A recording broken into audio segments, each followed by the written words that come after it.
What a lot of people lack when they're trying to lose weight, especially when it's quite a considerable amount of weight, isn't necessarily motivation. It's actually education of what food you need to be eating, education in terms of physical activity, and it needs to be combined with the person's lifestyle in mind. Because you can get trainers out there that go, yeah, just follow my plan and you'll lose weight. But if it doesn't follow someone's natural lifestyle, you're adding stress into something which doesn't need to be stressful. And this is where, when you actually want to lose weight, how do you want to lose weight? What physical activity do you want to be doing? Getting education in terms of the foods that you need to be eating. For example, eating more protein. Very important. Now, I am someone who advocates a low carb lifestyle because I've seen the benefits it has on me and on the people I've coached.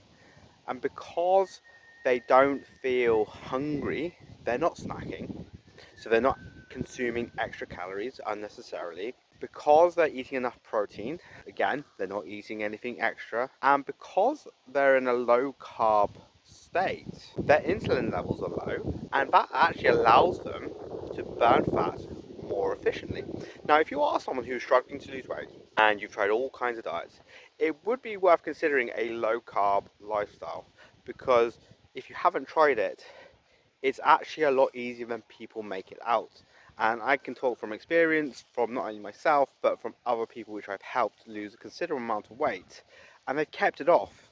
Not only have they kept it off, but they've actually improved their own life as a result. And actually, because it works for them now, and because they've been educated, they keep doing it. They make conscious decisions for themselves, and they're able to maintain it for the long term. And that's the aim of the game, because you really don't want to be just getting to a point where you lose 3 or more stone, think, great, that's it, and then suddenly you put it back on over the course of the next 6 to 9 months. And you need to have that shift in your mindset that you need to get an education of what works, what doesn't work for you, and how that can be just simply implemented into your life to make a massive difference.